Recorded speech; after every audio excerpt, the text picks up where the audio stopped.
बिस्मिल्लाहिर्रहमानिर्रहीम। अस्सलाम वालेकुम नाज़रीन, आप यूट्यूब चैनल देख रहे हैं। मैं इमरान खान हूँ। पाकिस्तानी बहुत परेशान है, लोग बहुत गुस्से में हैं और लोग जो हैं वो हैरान हो गए हैं कि रियासत का ऐसा रवैया भी हो सकता है।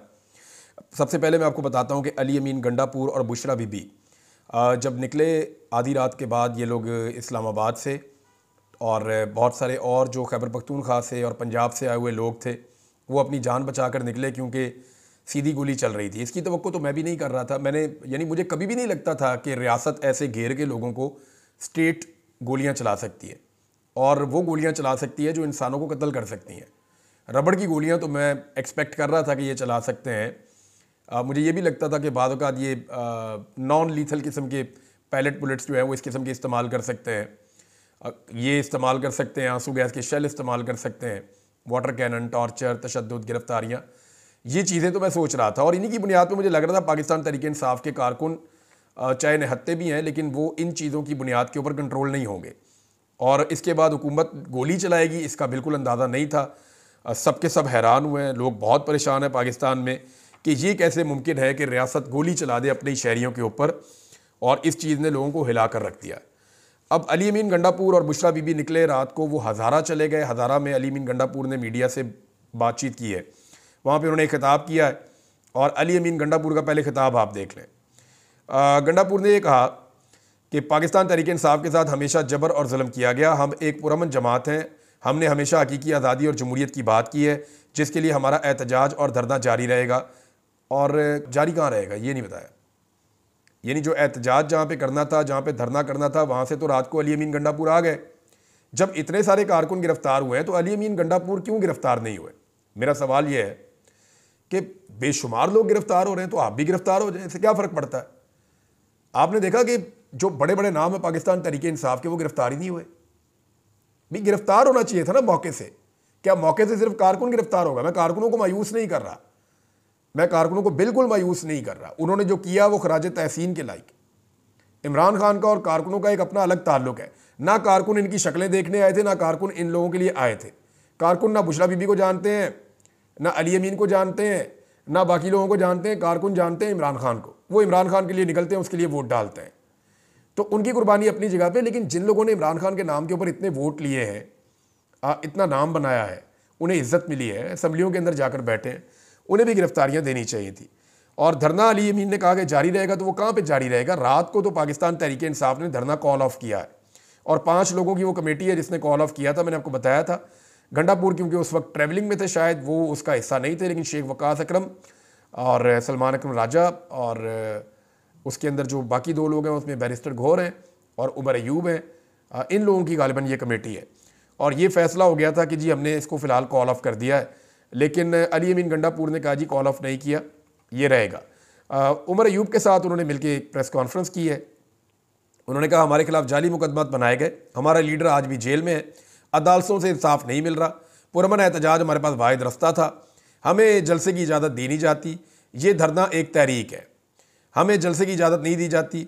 पुरअमन लोगों पर धरने में गोलियां क्यों चलाई गईं? हम पर तशद्दुद ना होता तो हमारे लोग भी जवाब ना देते। ये धरना अब बानी PTI के इख्तियार में है। पूरे पाकिस्तान को बताना चाहता हूँ कि हमारा धरना जारी रहेगा। अब बानी की कॉल तक एहतजाज जारी रहेगा। कहाँ पर एहतजाज हो रहा है? अली अमीन गंडापुर साहब, धरना किस जगह पर देना है इसके बारे में कोई गाइडेंस उन्होंने नहीं दी, और एहतजाज किस जगह पे हो रहा है इसके बारे में भी उन्होंने नहीं बताया।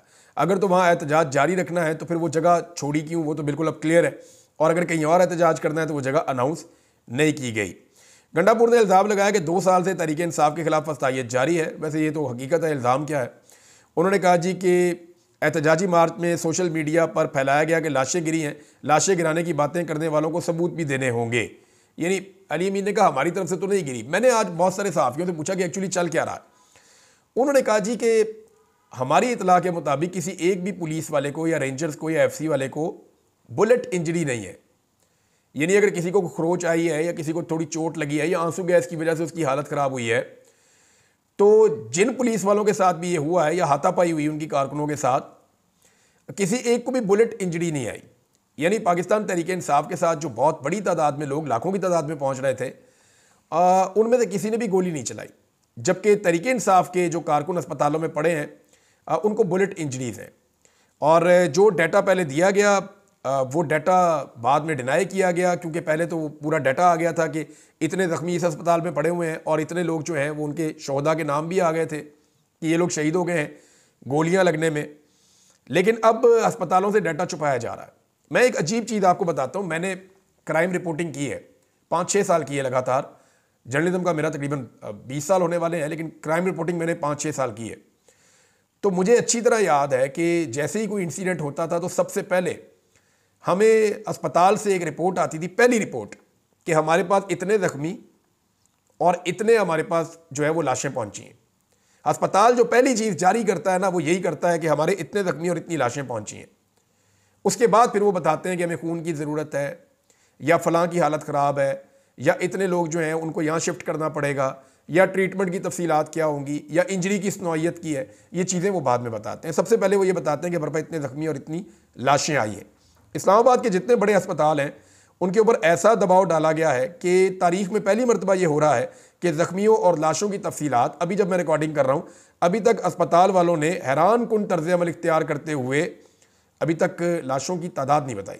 कुछ ऐनी शाहिदीन, कुछ जर्नलिस्ट हैं और कुछ जो है वो पाकिस्तान तहरीक इंसाफ के लोग हैं, वो ये इल्ज़ाम लगा रहे हैं और बड़े वसूख के साथ कह रहे हैं कि जो लोग वहाँ पे जाँ बहक हुए उनकी तादाद बहुत ज़्यादा है और लाशें गायब की जा रही हैं हुकूमत की जानिब से। पाकिस्तान तहरीक इंसाफ लगातार ये कह रही है कि हुकूमत की जानिब से लाशें गायब की जा रही हैं, जबकि जो पाकिस्तान तहरीक इंसाफ के काफ़िलों के साथ लोग आए थे उनमें से जो लोग गिरफ्तार हुए उनके बारे में आइडिया हो गया, पता चल गया, क्योंकि कुछ को अदालतों में पेश किया गया है। वो जब अदालतों में लेकर आए तो वहाँ पर भी वो इमरान खान जिंदाबाद के नारे लगा रहे थे और इतनी फस्तायत के बावजूद उन्हें जब दहशतगर्दी की अदालत में पेश किया गया तो वो इमरान खान जिंदाबाद के नारे लगा रहे थे और पाकिस्तान तहरीक इंसाफ के लिए अभी भी वो खड़े थे और वो भी अभी भी जुल्म और फस्तायत और जबर के खिलाफ वो लोग आवाज़ें लगा रहे थे। ये जेल के अंदर भी मैंने देखा। अगर किसी को लगता है कि ऐसे तहरीक दब जाएगी या लोग टूट जाएंगे तो ऐसा होगा नहीं। अब बहुत सारे लोग लापता हैं अभी तक, उनके लवाहिकीन उन्हें तलाश कर रहे हैं और जिन लोगों के साथ वो काफिलों में आए थे वो भी उन्हें ढूंढ रहे हैं और सब पता करने की कोशिश कर रहे हैं। पाकिस्तान तहरीक इंसाफ जो है वो एक डाटा मुरतब कर रही है जिसमें वो बताएगी कि उनके कितने लोग लापता हैं जो अभी तक नहीं मिल रहे, और मुमकिन है कि वो वाकई में पाकिस्तान तहरीक इंसाफ का मौक़िफ़ ठीक हो कि लोगों को कत्ल किया गया और उसके बाद लाशें छुपा दी गई। माजी में ऐसी चीज़ें जो हैं उनकी मिसालें दुनिया में मिलती हैं कि लाशें छुपा दी जाती हैं, लेकिन अगर यहाँ पर ऐसा होता है तो ये एक बड़ा अजीबोगरीब और अनफॉर्चुनेट वाक़या होगा। पाकिस्तान तहरीक इंसाफ का ये क्लेम है। अली अमीन ने खुद कहा जी हमारे सैकड़ों लोगों को ज़ख्मी और कत्ल किया गया और उनके ऊपर गोलियां चलाई गई, ये मेरे ऊपर भी हमला हुआ है, मैं खुद FIR कटवाऊंगा, अली अमीन गंडापुर ने कहा। लेकिन वो तो इस्लामाबाद में अटैक हुआ है ना, तो आप खैबर पख्तूनख्वा में कैसे इसकी FIR कटवा सकते हैं? आप नहीं कटवा सकते वहाँ पे FIR। बहरहाल अभी जो सूरत हाल है उसमें यह है कि जो गिरफ्तार लोग हुए हैं उन्हें अदालतों में पेश कर दिया गया, लेकिन हैरत इस चीज़ पर मुझे हो रही थी कि सफाकियत की आप इंतहा देखिए कि यहाँ लाशें पड़ी हुई हैं, लोगों की लाशें मिल नहीं रही, कई लोग जो है वो लापता है, उनका पता नहीं चल रहा और खून अभी तक जो है वो धोया जा रहा है सड़कों से। तो ऐसे में जो है वो हुकूमत के लोग और कुछ सहाफ़ी जो हैं और कुछ सियासतदान जो हैं वो उनकी सफाकियत का आप आलम चेक कीजिए कि वो मजाक उड़ा रहे हैं, वो ताने दे रहे हैं पाकिस्तान तहरीक इंसाफ के लोगों को। यानी मैंने आपको पिछले वीलॉग में बताया कि इस किस्म की बर्बरियत करके आप दुनिया के बेहतरीन लोग जो कमांडोज ट्रेंड होते हैं उनको आप खड़ा करके आप ये चीज़ें करें, उनको निहत्ता करके उनके ऊपर गोलियाँ चलाएँ, उन्हें आप आंसू गैस की इस लेवल के शेल मारें, उनके ऊपर रबड़ की बुलेट्स चलाते जाएं और वो निहत्ते हों तो वो वहाँ नहीं खड़े होंगे, वो वहाँ से चले जाएंगे। तो इसी तरह पाकिस्तान तहरीक इंसाफ के साथ भी हुआ और जो कुछ किया गया, जिस तरह आग लगाई गई, ये सारी चीज़ें अपनी जगह पे। लेकिन आलमी सतह पे ये आवाज़ बहुत ज़्यादा उठी है। आलमी सतह पे नए मुतालबात सामने आ रहे हैं और जिनमें सबसे बड़ा मुतालबा ये है कि इमरान खान साहब की रिहाई का मुतालबा किया गया है। ये अमरीकी कानून साजों ने, बाइडन और ट्रंप इंतज़ामिया के अहलकारों ने और एमनेस्टी इंटरनेशनल ने साबिक वज़ीर-ए-आज़म इमरान खान और PTI के बानी चेयरमैन इमरान खान की रिहाई का मुतालबा करते हुए हुकूमत पर जोर दिया कि पाकिस्तान तहरीक इंसाफ के मुजाहिरीन के खिलाफ जो ताकत का इस्तेमाल किया गया वो गलत है। इसमें जो ट्रंप की इंतज़ामिया के इस वक्त एक बड़े अहम, यानी ट्रंप के आप ये समझें कि जो मेन किचन कैबिनेट है उसके एक बड़े अहम रुकन है रिचर्ड ग्रेनियल, उन्होंने इस हवाले से अपने ऑफिशियल ट्विटर पे एक खसूसी पैगाम भी जारी किया है और डोनाल्ड ट्रंप के ये बड़े ख़ास आदमी हैं। इन्होंने ब्लूमबर्ग की रिपोर्ट शेयर करते हुए लिखा कि इमरान खान को रिहा किया जाए। ज़ुल्म खलीलज़ाद ने शरपसंदों को देखते ही गोली मारने के हुक्म की रिपोर्ट पर तशवीश का इजहार किया और उन्होंने भी इसके बारे में बात की है। फिर कांग्रेस की जो कांग्रेस वुमन है राशिदा तैयब, उन्होंने पाकिस्तान में जो कुछ हुआ इसमें उन्होंने कहा जी मैं मुजाहिरीन के साथ खड़ी हूँ जो तब्दीली के लिए एहतजाज कर रहे हैं, और ये जमहूरियत को दबाने की कोशिशें हैं जो तशद्दुद किया जा रहा है सियासी लोगों के ऊपर। फिर इसके बाद एमनेस्टी इंटरनेशनल का है, फिर और भी कांग्रेस के रुकन हैं, बहुत सारे और लोग हैं, यानी ये दर्जनों की तादाद में लोग हैं जो पूरी दुनिया में इस फसाइयत के खिलाफ आवाज़ उठा रहे हैं जो पाकिस्तान में रखी गई है। तो ये ज़ोर पकड़ता जा रहा है, इमरान खान साहब की रिहाई का मुतालबा लगातार ज़ोर पकड़ता जा रहा है। अच्छा, अब मैं कुछ चीज़ें आपके सामने और रख देता हूँ। एक तो ये जो वीडियो एक आ रही है वो बड़ी दिल खराश है कि एक नौजवान है वो कंटेनर के ऊपर बैठ के वहाँ नमाज़ पढ़ रहा है, यानी उसको वहाँ जगह मिली, ऊपर पहुँच गया तो वहाँ उसने कहा यहाँ नमाज़ पढ़ता हूँ मैं, पता नहीं शुक्राने के नवाफिल पढ़ रहा था या वो वहाँ वाकई उसका नमाज का वक्त था, वो नमाज अदा कर रहा था, तो वो नमाज पढ़ रहा था। ये उसका और उसके अल्लाह का मामला है, वो कहीं भी नमाज पढ़ सकता है ना। जंगों के अंदर नमाजें पढ़ी हैं सहाबा इकराम ने, घोड़े के ऊपर बैठ के भी नमाज पढ़ी है सहाबा इकराम ने, और बहुत सारे वाक़यात हैं जहाँ जहाँ पे नमाज की तो माफ़ी नहीं है। अब वो वहाँ पे कंटेनर के ऊपर नमाज पढ़ रहा था और वो ऐसे दुआ मांग रहा था, तो रेंजर्स के एहलकारों ने उसको आके धक्के देने शुरू किए। पहले वो देख रहे थे, एक आया, उसने आके धक्के देने शुरू किया और वो ज़मीन पे बैठ के उसने उसको पुश करना शुरू किया, और ज़मीन पे बैठ के इसलिए पुश किया कि ताकि मैं ना गिर जाऊँ, ये गिर जाए, और उसको नीचे गिरा दिया। उसके बारे में जो इतला आ रही है, मैंने अभी पाकिस्तान तहरीक इंसाफ के लोगों से रब्ता किया, मैंने कहा जी मुझे इसका नाम बताएं बंदे का, इसकी तफसीलात दें। तो उन्होंने कहा जी अभी तफसीलात हम इसकी इकट्ठी कर रहे हैं, लेकिन ये कंफर्म उन्होंने किया कि जी इसकी गर्दन टूट गई थी इस शख्स की, जिस तरह ये गिरा है, क्योंकि ये बिल्कुल नीचे गिर के फिर उसके बाद ये उल्टा हो गया, और वो 3 मंजिला वो कंटेनर थे जहाँ से वो गिरा। तो ये बड़ा एक अफसोसनाक वाक़या है, बड़ा दिल खराश वाक़या है, ये बड़ी तकलीफ़ दे रहा है।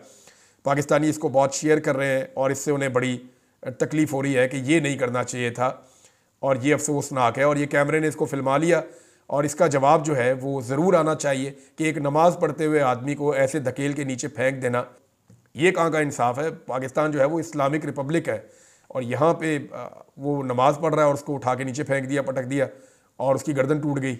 नाज़रीन, अलीमा खान साहिबा ने कुछ सवालात उठाए हैं। ये वो सवालात हैं जो पिछले वीलॉग में मैंने भी किए थे। एक तो उन्होंने ये पूछा कि शाम होते ही जो मेन कंटेनर था, जिसको बाद में आग लगा दी गई थी, शाम होते ही मेन कंटेनर का साउंड सिस्टम और लाइट्स क्यों बंद कर दी गई, ये सवाल उठाया गया।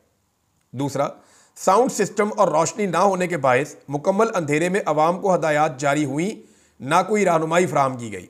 यानी मैं आपको यही कह रहा था ना कि वो साउंड सिस्टम चलना चाहिए था, रोशनी चलनी चाहिए थी, लोगों को गाइडेंस लगातार मिलनी चाहिए थी। वो कौन था जिसने पाकिस्तान तहरीक इंसाफ के अंदर से ही वो साउंड सिस्टम भी बंद कर दिया और रोशनियाँ भी बंद कर दी, और कारकुनों को बिल्कुल ऐसे छोड़ दिया कि उनको समझ ही नहीं आ रही करना क्या है, और उनके ऊपर दोनों तरफ से फिर गोलियाँ चलनी शुरू हो गई।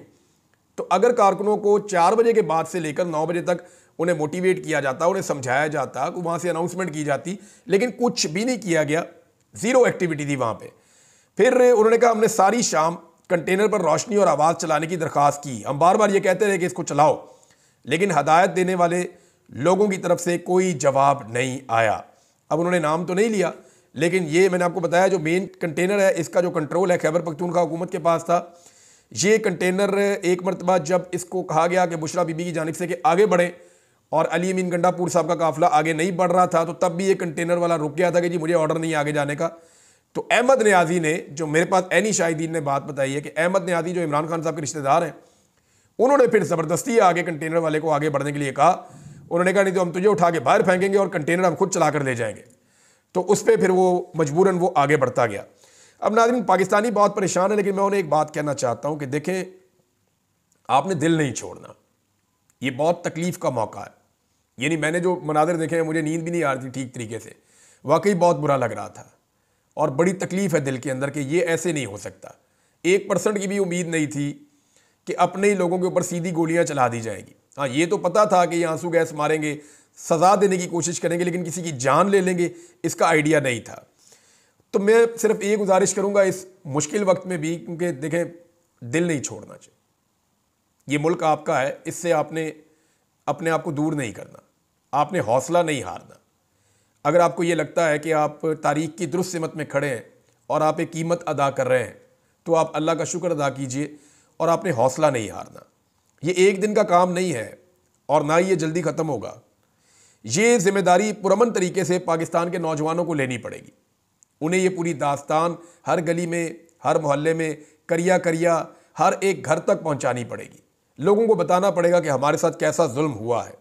ये जाली मैंडेट जो है ये आज नहीं तो कल ज़मीन बोस हो जाएगा, ये हमेशा नहीं रहेगा। आज एक आम पाकिस्तान का मुकाबला जो है ना वो सिर्फ जालिमों के साथ नहीं है। मैं आपको बताता हूं आपका मुकाबला किन के साथ है।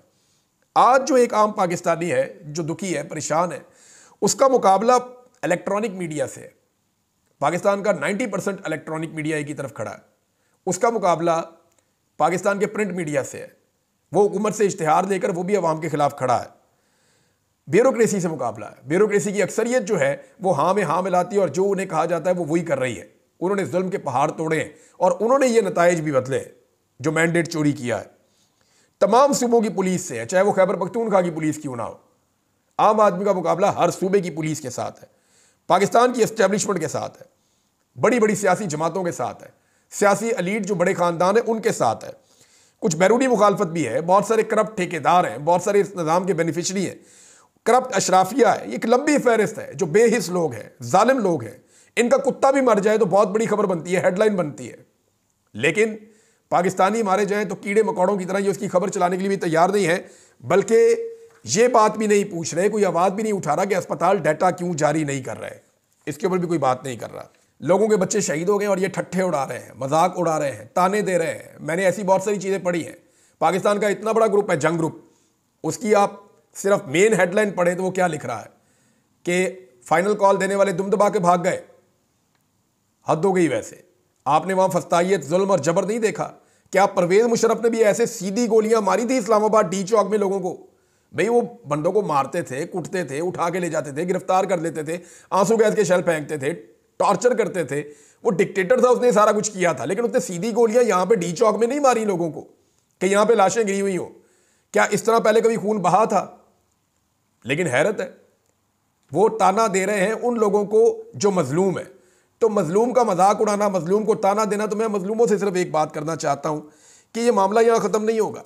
ये लोग आज आपके जख्मों पे नमक छिड़क रहे हैं, लेकिन आप इन जख्मों को याद रखें, इन गोलियों की आवाज़ों को याद रखें, इन सारी चीज़ों को अपनी ताकत बनाएं। कई लोग कह रहे हैं ये भी लाशें नहीं मिल रही, कुछ लोग सब अच्छा का जो है इसके ऊपर रद्द-ए-अमल दे रहे हैं। इस जुल्म और ज्यादती को आप याद रखें और पुरअमन रहें। और अपना पैगाम आपने कैसे लेकर जाना है, हर गली मोहल्ले में, हर जगह पे अपना पैगाम आप पहुंचाएं। ये दुनिया ख़त्म नहीं हो गई, आपको फिर मौका मिलेगा, आपको बार बार मौका मिलेगा। ये मुल्क आपका है, आप ही इसके ऊपर हुकूमत करेंगे, कोई ज़बरदस्ती इस पर हुकूमत नहीं कर सकता। मेरा ये ईमान है, इस मुल्क में जमहूरियत आएगी। जमहूरियत के लिए आपने कोशिश करनी है, आज़ादी इज़हार राय के लिए कोशिश करनी है, रूल ऑफ लॉ के लिए कोशिश करनी है, बुनियादी इंसानी हुकूक के लिए कोशिश करनी है, अवाम की हुक्मरानी के लिए कोशिश करनी है, और सारी कोशिश पुरअमन तरीके से करनी है। तैयारी करें, वक्त का इंतज़ार करें, वक्त सबका आता है। ज़्यादा बेहतर अंदाज में अपनी आवाज़ को उठाएं। ये जो चीज़ें मैंने आपसे अभी जिक्र किया, जिसमें रूल ऑफ लॉ है, जिसके अंदर बुनियादी इंसानी हुकूक है, आज़ादी इज़हार राय है, हकीकी जमहूरियत है, ये चीज़ें अगर आप पाकिस्तान में ले आते हैं पुरअमन तरीके से, या जैसे भी ये चीज़ें पाकिस्तान में आती हैं, तो याद रखें इससे बड़ा बदला इस निज़ाम से और कोई नहीं होगा। ये पूरा निज़ाम इस बुनियाद पे चलता है कि जमहूरियत को कुचल दो, जो बोलता है उसको दबा लो, आज़ादी इज़हार राय नहीं होनी चाहिए, रूल ऑफ लॉ नहीं होना चाहिए, ताकतवर को बचा लो, कमज़ोर को फंसा दो। अगर ये चीज़ें ठीक हो जाती हैं, और इनको ठीक करने में टाइम भी लगता है, तो ये घाटे का सौदा नहीं है। किसी से बदला क्या लेना? सबसे अच्छा बदला यह है कि पाकिस्तान का वो निज़ाम बदला जाए, वो जंग आलूद निज़ाम बदला जाए जो ऐसे लोगों को पैदा करता है जो ठट्ठे उड़ाते हैं और मजाक उड़ाते हैं लाशों का। बहुत बदकिस्मती है। जब ये चीज़ें ठीक होंगी ना नादरीन, तो ये जालिमाना निज़ाम अपनी मौत आप मर जाएगा। बस आपने दिल नहीं छोड़ना। अब तक के लिए इतना ही। अपना ख्याल रखिएगा, अपने चैनल का भी। अल्लाह हाफ़िज़।